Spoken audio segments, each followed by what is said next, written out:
pour souligner que vous êtes double recordman du monde à vélo sous assistance respiratoire. C'est incroyable. Oui, il y a plein de choses incroyables. La preuve, c'est que je suis là. Ouais, mais c'est pas l'essentiel en fait du. Oui, ça se fait, c'est des choses dont on a déjà parlé, on reparlera, mais ce ne sont pas si évidentes. Mais le plus important, et va plus loin, le plus important, c'est la situation générale de centaines de milliers de personnes dont personne ne veut parler, ou presque. C'est vrai qu'on commence à être un peu plus entouré, je dirais, d'une façon médiatique, et on a des soutiens, mais c'est vrai que ces gens-là sont totalement à l'abandon, je dirais, au niveau médiatique. Vous revenez souvent sur le caractère d'urgence de la BPCO. Quel est votre constat aujourd'hui? On peut parler aujourd'hui d'urgence absolue, on n'est plus dans un moment où on doit se regarder, où on doit réfléchir encore. Tout a été posé sur la table par les professionnels notamment, et ça fait depuis des années, et ces professionnels ne sont pas entendus.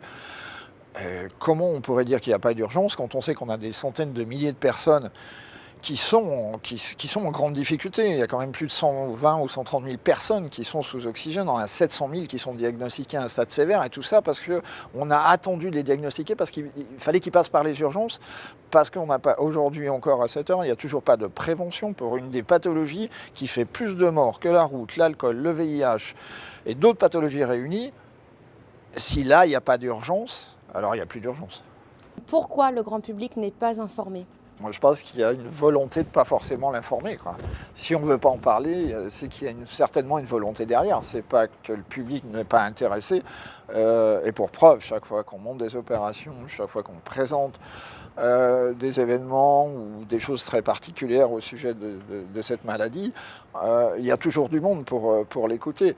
Et les gens sont souvent effarés quand on dresse le constat de la BPCO, c'est-à-dire cette bronchopneumopathie, qui est une maladie pulmonaire grave.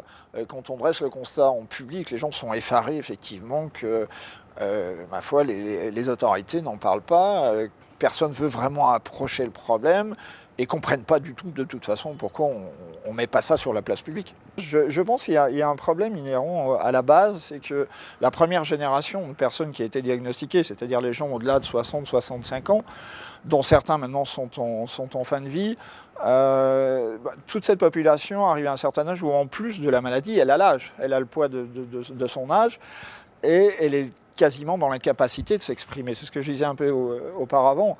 Ils subissent, ils sont éloignés de tout, ils ont été désocialisés parce que la BPCO, c'est un long parcours de désuétude.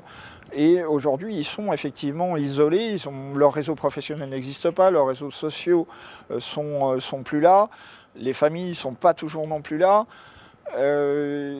Ils sont effectivement complètement cachés. Donc je dirais que par principe, c'est vrai que d'un aspect public, tout au moins politique, c'est que quand on ne voit pas ce qui se cache derrière la forêt, on ne va pas essayer de débusquer ce qui s'y trouve. Et aujourd'hui, on ne les voit pas. Je représente aujourd'hui la seconde génération, et aujourd'hui, il y a même une troisième génération. Le plus jeune chez moi a 32 ans. Il a été diagnostiqué, il a 32 ans. Donc on a eu le poids aussi du discours de certains médecins qui parlaient souvent d'une maladie de personnes âgées. Parce que voilà, je suis là, les autres sont beaucoup plus jeunes. On ne peut plus parler de pathologie de personnes âgées. Le fait qu'on ait vu ces gens-là en premier, c'est parce qu'ils ont été diagnostiqués avant tout le monde, parce qu'ils étaient aux urgences avant tout le monde. Aujourd'hui, il nous reste effectivement plus de 3 millions de personnes, peut-être moins ou plus, qui ne sont pas diagnostiquées parce qu'il n'y a pas de prévention. Philippe Poncet, merci d'avoir répondu avec sincérité. Le constat est plutôt alarmant d'ailleurs. Mais est-ce que les politiques vous entendent ? Alors, être entendu par les politiques, je ne suis pas certain. D'ailleurs, si on était entendu, si les professionnels de santé étaient entendus, parce que c'est pas...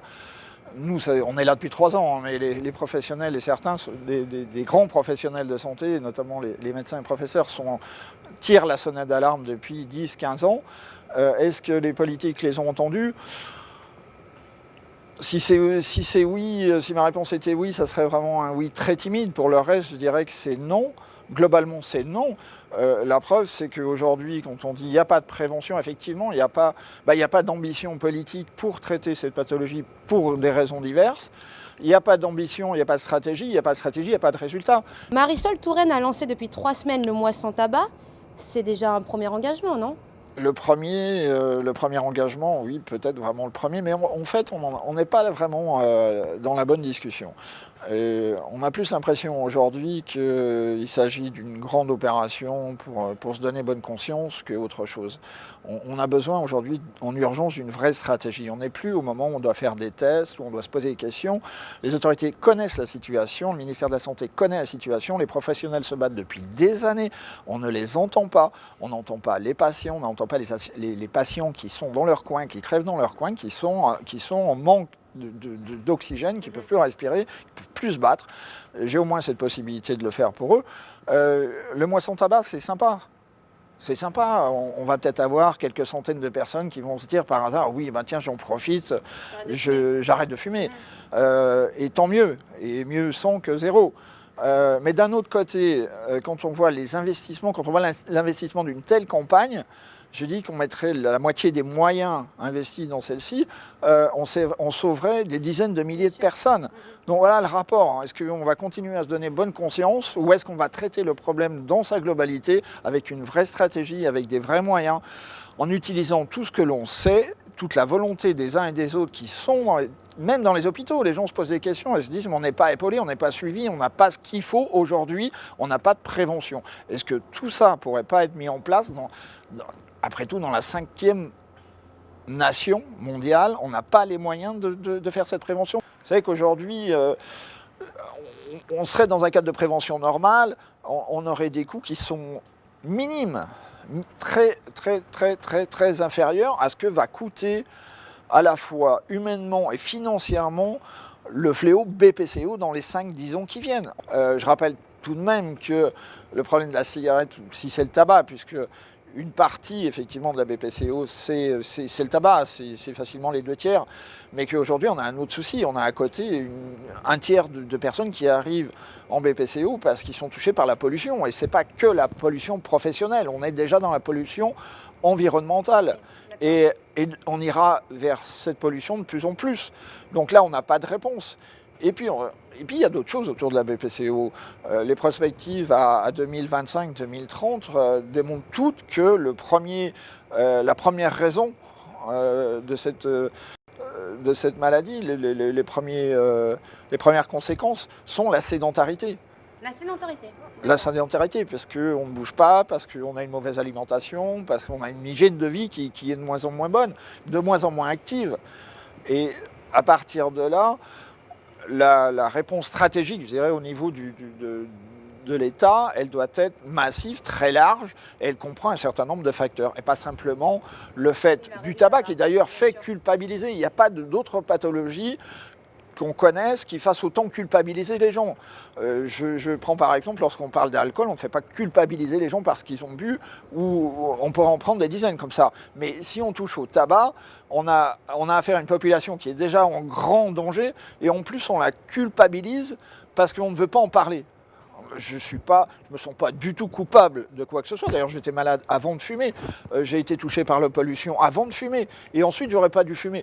Mais s'il y avait eu de la prévention, effectivement, j'aurais fait l'objet d'une prévention particulière. J'aurais pas fumé. J'aurais été moins touché. J'aurais pas été touché à 40 ans dans un état catastrophique. Voilà, c'est tout ça. Alors, c'est vrai qu'on peut me dire, c'est bien, c'est sympa. Oui, la campagne du mois sans tabac, c'est gentil. Elle ne répond pas vraiment à l'urgence. Elle ne répond pas à l'urgence et elle ne répond pas surtout aux questions de dizaines et de centaines de milliers de personnes qui sont en grande souffrance.